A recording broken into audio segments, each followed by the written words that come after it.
শ্রী চন্দন বিশ্বাস। বিজ্ঞান এত উন্নত হয়েছে, আমরা চাঁদে পৌঁছে গেছি।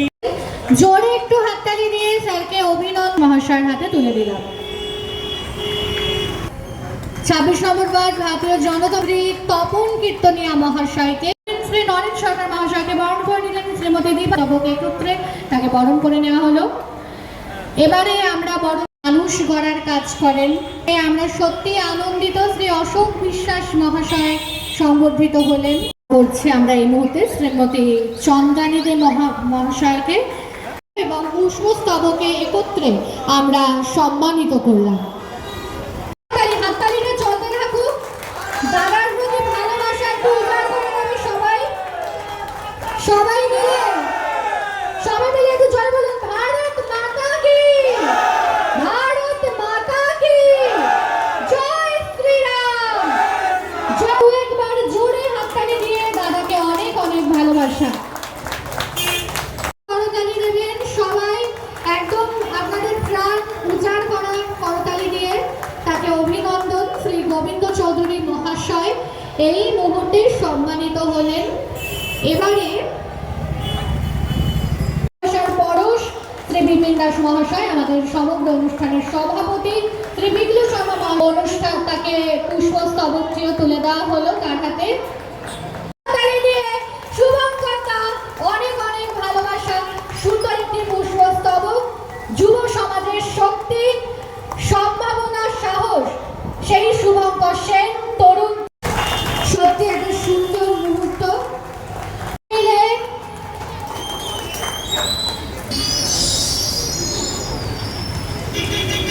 পুষ্পার্ঘ্য নিবেদন করছেন এবং তারই পাশাপাশি ডক্টর শ্যামাপ্রসাদ মুখোপাধ্যায়, পণ্ডিত দীনদয়াল উপাধ্যায়ের প্রতিকৃতিতেও তিনি পুষ্প।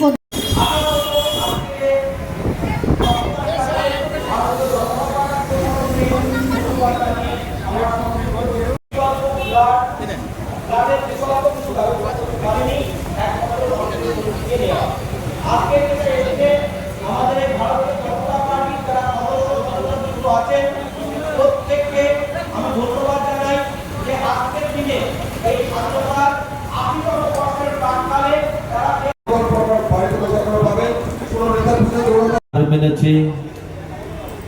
বিজেপি ক্ষমতায় আসার পরে আমরা গান শুনেছি, কিন্তু এবং পরিচালনা করার তার মধ্যে যে ভগবানের আশীর্বাদ।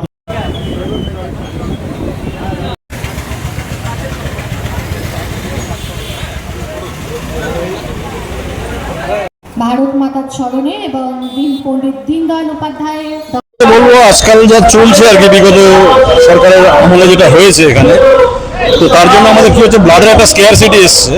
তো আমি বলবো এটা যদি ঠিকঠাক জায়গায় ঠিকঠাকভাবে দেওয়া যায় ব্লাডটা, বা যারা কালেক্ট করছে ব্লাডটা, দ্যাট ইজ মোস্ট ইম্পর্টেন্ট আর কি। তাদেরকে বলবো আরও বেশি করে ক্যাম্প করতে, কিন্তু অথেন্টিকভাবে আর কি, অথেন্টিক জায়গায় যদি যায় রক্তগুলো, তাহলে অনেকের জীবন কিছুটা কাজে লাগবে আর কি রক্তটা।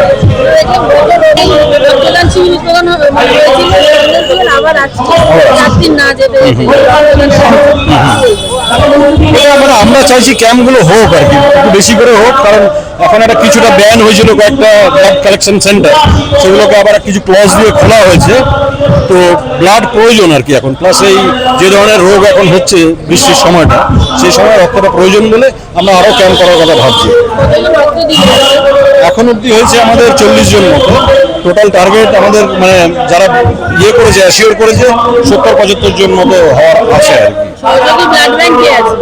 আমাদের মানিকতলা সেন্ট্রাল ব্লাড ব্যাংক যারা কালেক্ট করেছে। স্বাধীনতার প্রাক্কালে দাঁড়িয়ে সকলের বেশি কি মেসেজ থাকবে? সকলের উদ্দেশ্যে বলবো, এই নতুন যে জেনারেশনটা জেনজি যেটাকে বলছে, তাদের উদ্দেশ্যে কিছুটা দিশা দেখানোটা আমাদের এই মুহূর্তে লক্ষ্য। আজকে আমাদের মধ্যে উপস্থিত ছিলেন ডক্টর বিমল রয়, পদ্মশ্রী অ্যাওয়ার্ডি, 2015 পদ্মশ্রী পেয়েছেন। এছাড়াও উনি ইন্ডিয়ান স্ট্যাটিস্টিক্যাল ডাইরেক্টর, উনি একটা প্রকল্প অ্যানাউন্স করলেন, যারা 24, 25, 26-এ গ্র্যাজুয়েট কিন্তু চাকরি পাননি, তাদেরকে টিসিএস বা উইপ্রোতে ট্রেনিং করিয়ে চাকরির ব্যবস্থা করানোর একটা চেষ্টা করছি আর কি। তো এটাই এখন একমাত্র উদ্দেশ্য, এমপ্লয়মেন্ট হোক, জেনজিটা একটা রাস্তা পাক। Thank you. আপনার নাম? সঞ্জীব পারিয়াল।